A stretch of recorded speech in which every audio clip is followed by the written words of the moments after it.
What makes a game so replayable? One of the largest things is certainly the map. Imagine if Minecraft only had one singular world. Everyone would only beat the Ender Dragon and never play the game again. Maps are clearly important to making a game fun, on the first play and the 50th. And this is how I made the perfect procedural generated map for my game. This is not going to be a tutorial, but information on what procedural generated maps are, my high-level reasoning for my design decisions, and how I made the map for my game feel exactly right. But don't worry if you don't have any technical experience, I'm going to try my best to make it so anyone can understand how it works. First, let's define what a procedurally generated map is and how they work in terms of multiplayer online games. Procedural generation is exactly as it sounds. It is following a procedure or process to generate something. In terms of maps, it's the creation of a map based off of a set of rules or procedures. So why procedural generation for the map of Honeygrab? I want the game to feel similar, but new and fresh with each play. So having the computer generate the map right before each game starts seemed like the perfect solution to me, taking less dev time while allowing for higher levels of replayability. Think back to the last time you created a Minecraft world, that spinning green bar going around in circles as your heart starts to race. That is procedural generation of your world based on a seed.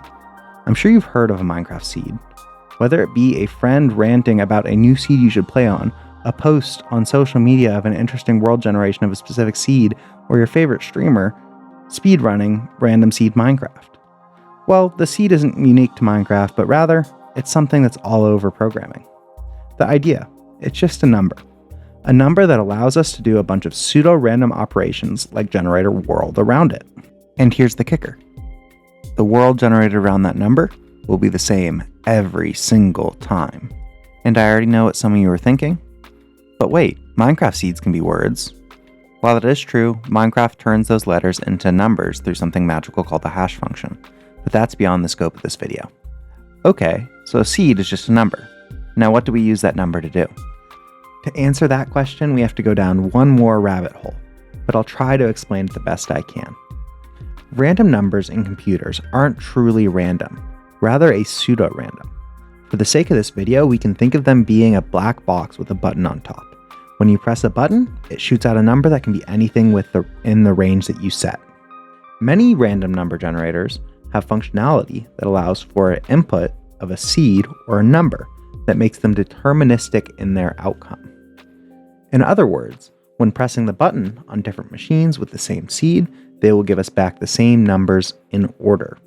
So if we pass the seed to another machine, we can then get a long list of the same numbers on both machines, only passing minimal amounts of data between the two. This is super important to lower the latency and not overload the network you're using. After doing a good amount of research on procedural generation of 2D maps, I came to the conclusion that there were 3 procedures or algorithms that seemed reasonable to follow. All 3 of these methodologies use a basis of a square 2D grid. Each cell can either be a wall, a floor, or empty. First up, we have the naive approach of placing rooms and then connecting them via corridors. While this approach can give a good feeling for a dungeon, it felt a bit rigid to me. All the walls straight and the rooms felt a little samey. It was both claustrophobic and too open at the same time. This method works by placing rooms of random size in the grid at random locations. If 2 rooms are overlapping, the placing fails. It tries again until the set number of attempts it is allowed to use run out. After the placing of the rooms, we connect the rooms using a graph algorithm of your choice. Next up is binary space partitioning. And I know, this one sounds scary, but it really isn't too bad. In essence, we split the game board in half and in half again and in half again until eventually reaching the size of rooms we want. We can then place rooms in any of these rectangles, then we connect them. For the connections this time, rather than using something complex, we just connect the rooms together that are next to each other, making either straight or L-shaped corridors. This one, while great for a dungeon, it felt not quite right for my game. It was just too rigid for the playstyle I'm going for. Now finally, the approach that I used or at least modified for Honeygrab, cellular automata. I swear people are just naming things to scare people away. It's another one that isn't nearly as complicated as the name might suggest. It starts with us going through the map grid and using our seed asking for random numbers, filling in the squares with walls if they are higher than a threshold and floors otherwise. Next comes the smoothing steps. We go over each square and ask the questions. If it's a wall, Are there less than 4 walls touching this spot? If so, make it a floor. And if it's a floor tile, we ask, are there more than 5 walls touching this spot? If so, make it a wall. This fills in all of the empty space and makes the walls have depth, generating an almost natural cave-like feel, much less man-made, but maybe too natural.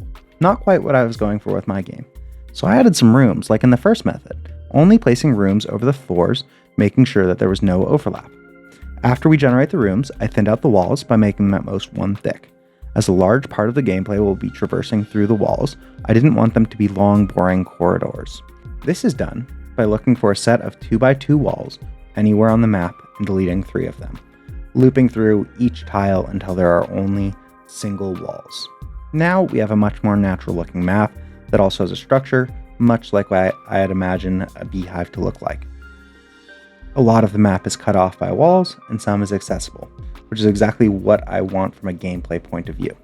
And that is how you generate a map on many different machines, only passing 1 number between them. Well, if you made it this far, I hope you enjoyed the video and learned something along the way. I really appreciate you for watching. It would make my day if you hit the like and sub button. I have been really enjoying the process of making my dream game and making videos along the way. The support and feedback has been awesome, so thank you. I hope you have a wonderful rest of your day.